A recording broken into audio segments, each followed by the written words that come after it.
We're joined now by Canada's ambassador to the United States, Kirsten Hillman. Ambassador, it's good to have you here. Thanks for having me, Margaret.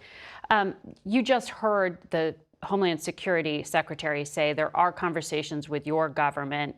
She seemed optimistic that there would be follow through on fentanyl. Does that make you think this threat of tariffs on April 2nd is something that can be managed and avoided?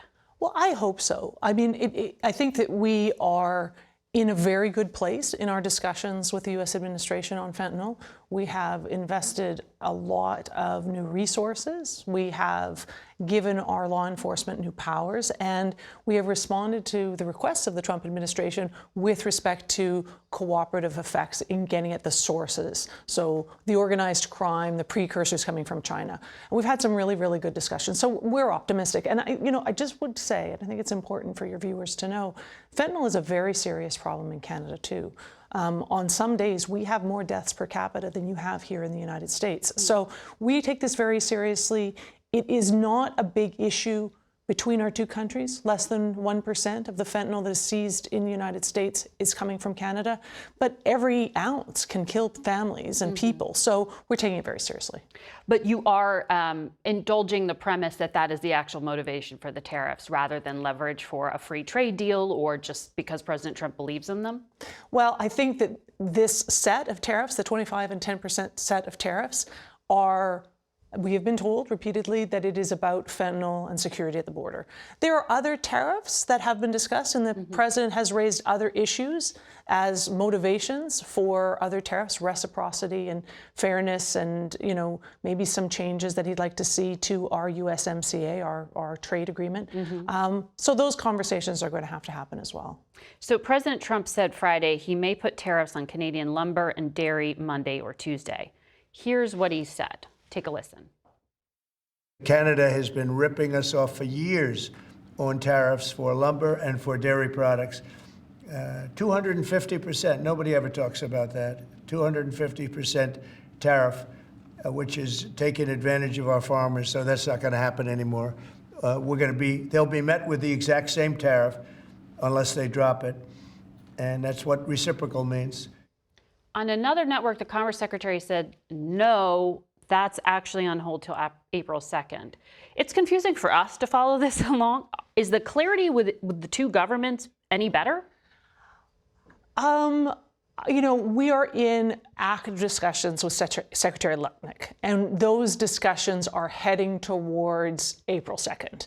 And that, I think, we are putting our energy in the substantive discussions that we are having with the Secretary, with USTR, with the White House. That is, I guess, how I can answer that question. The president does have a variety of concerns, and I think also sees tariffs as a tool for a variety of policy objectives. But really, all we can do is focus on the real work at hand, which is to get at these issues. Like, for example, lumber. Canada doesn't have a tariff on lumber. It's zero. U.S. lumber can come into Canada duty-free. On dairy, the U.S. sells 3 times as much dairy into Canada as we sell into the United States. So what's more, I think, productive for us is to talk about the facts around the actual trading relationship and try and get at where the concerns are. But Canada does put a tariff as high as 241% on dairy imports, but it's a sliding scale that only kicks in at a certain level, and that's under the free trade deal. That's right, and it's like the United States. In agriculture, the United States is the same. In sugar and dairy, you allow a certain amount of product in, and then after that level is hit, you put restraints in on imports. And we do the same to protect our farmers and families and small family farms that need to be sure that they can have a bit of the market. So there was this 50-minute phone call Wednesday with the Vice President, the Commerce Secretary, and President Trump with your Prime Minister, Justin Trudeau. Afterwards, the president posted that Trudeau was unable to tell him when the election was taking place, which made him curious, like, quote, what's going on here? I then realized he's trying to use this issue to stay in power. Do you think this is like a personal issue here? Do you think it'll change when your leadership changes? It's hard for me to say. I think that the Prime Minister and the President, Prime Minister Trudeau and the President, they've done big things together, right? They did renegotiate NAFTA together, right? They have a long history. They did good things together. They managed our practically 6,000 mile border during COVID very successfully, in my opinion. So it's a long relationship and has had many phases to it.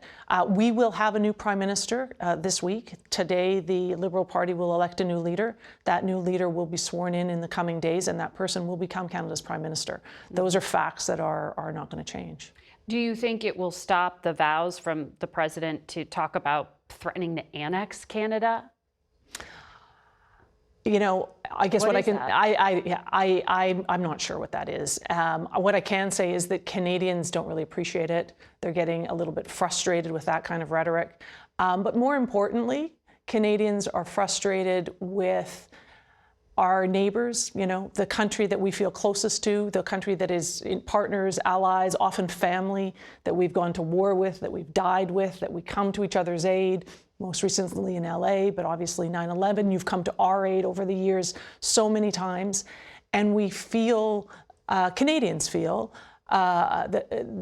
under attack, under economic attack. And that is causing some challenges for sure across Canadian society. I think our new prime minister, when that person comes in, will prioritize trying to have a good and healthy and productive relationship with the president. I am sure that that's going to be possible. Relationships go both ways, but I know that on our side, that's going to be a priority. Ambassador, thank you for joining us.